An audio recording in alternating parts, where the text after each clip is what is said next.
Тәліп қызы Назгүлдің YouTube каналына қош келдіңдер. Бүгін 2 сағатта дайын болатын фетр сумка жасайтын боламыз. Ал кеттік бастаймыз. Қалып кеткен, қалған құтқан фетрлерден жасайтын боламыз. Іске асыратын боламыз. Осы фетрі қызыл қанық түсті фетрді алып, өлшеп, артық жерлерін линейкамен сызып, қырғып алып тастаймыз.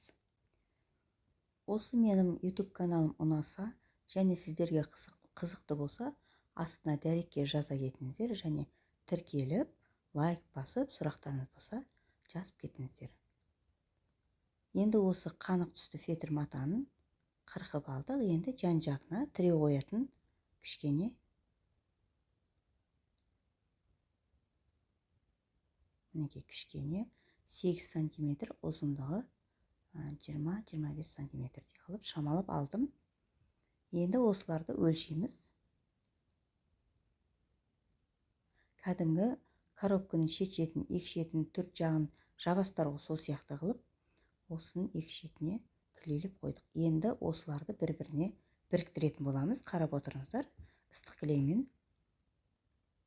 Бұл фетр матадан өзі негізі оңай сумка жасау. Сумканы негізі фетр матадан және әртүрлі қапшықтардан, қазіргі заманауи қапшықтардан да тігіп жатыр. Жіптерден тоғып жатыр. Арнайы сумка тоқитын жіптер бар. Осындай негізі жіптен және қапшықтан кішкене қиындау. Мына фетр матадан оп-оңай 1-2 сағатта бітетін сумка. Мінекей осыны жан-жағын енді бігізбен тесіп аламыз. Сонда сумкамыздың беті үлкен болып, кең болып ашып тұрмайды. Сондықтан екі шетін бігізбен тесіп, ортасына лентаны байлайтын боламыз. Қарап отырыңыздар мұқият. Өте оңай.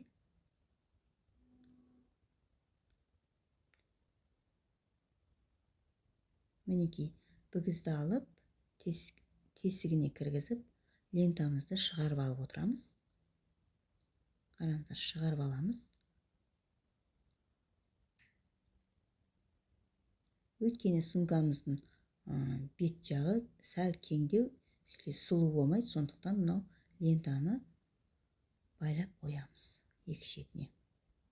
Бір шетін байлап қойдым сіздерге кішкене тезірек болу үшін. Енді екінші шетін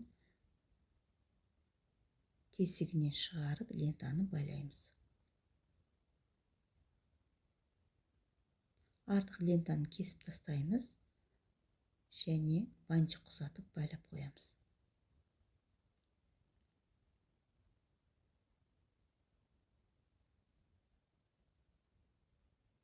Енді сумкамыздың шет-шетін әрлейтін боламыз.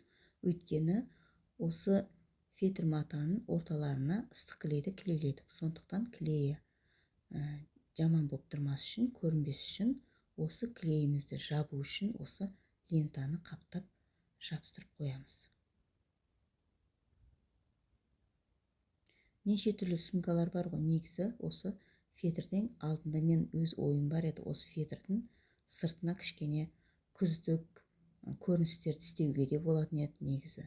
Мен осы жолы дайын гүлді қойып қойдым. Өздеріңіз білесіздер, негізі қыста жаңа жылда да жаңа жылдың жаңа көріністерін фетр матадан қиып жабыстырып қойсаңыздар болады. Күздік көріністі істеуге болар еді.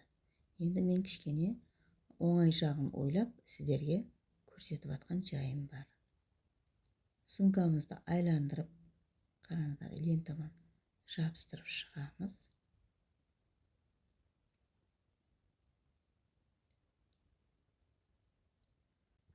Бұл фетр матадан кәдімгідей үлкен далаға, кәдімгі дүкенге барып келетін жаңағы дорба десек те болады, сумка десек те болады. Сондай тігіп алғандарды да көрдім, және дайын сатып алып ұстап жүрген адамдарды да көрдім, кездестірдім.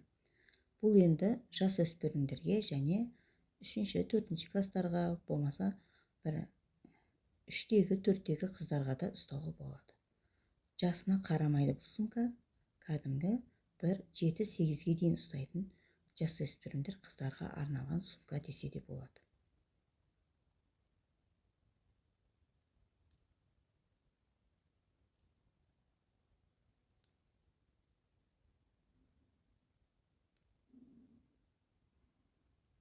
айландырып шықтық. Мінекей кішкене жетпей қалды лентамыз, сондықтан ар жағына лентаны қосып тағы да жапсыратын боламыз.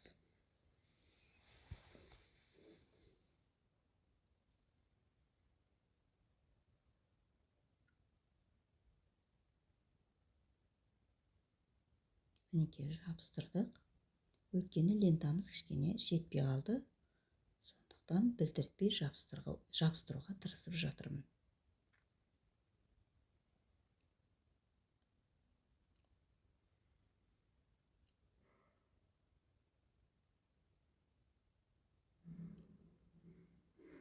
Мінекей сумкамыз 90% бітуге жақын қалды. Мұқият қарап отырыңыздар.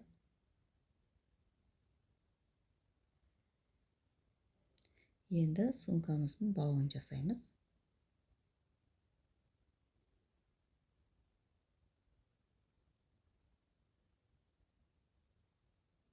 Өздеріңіз білесіздер, қалай ыңғайлы, ұзынырақ қылып істейін десеңіздер де, және орташа қылып істейін десеңіздер де, сумканың бауын үстіп бір-біріне айландырып кілелеп шығамыз.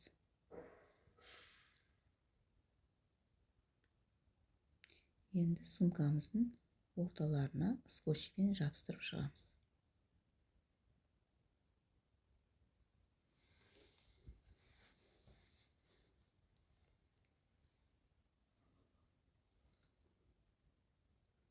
Мінекей бауы дайын болды. Енді біз осы сумкамыздың ортасына кішкене жабыстыратын липучка жабыстырғышты жабыстыратын боламыз. Мінекей астына және үстіне жабыстырамыз.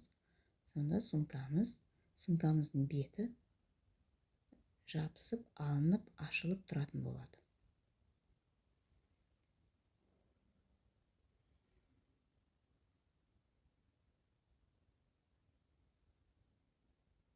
Міндетті түрде жаңа липучка жабыстырғышты клейіне сенбеңіздер. Клей кішкене слабыйлау. Сондықтан астына ыстық клейді жабыстырып отырыңыздар. Енді дайын лента гүлімізді сумкамыздың бетіне жабыстырамыз. Мінекей сумкамыз дайын болды. Осындай лентаны арнайы YouTube каналында бір видеосы бар, көрсеңіздер болады. Көргендеріңізге рахмет.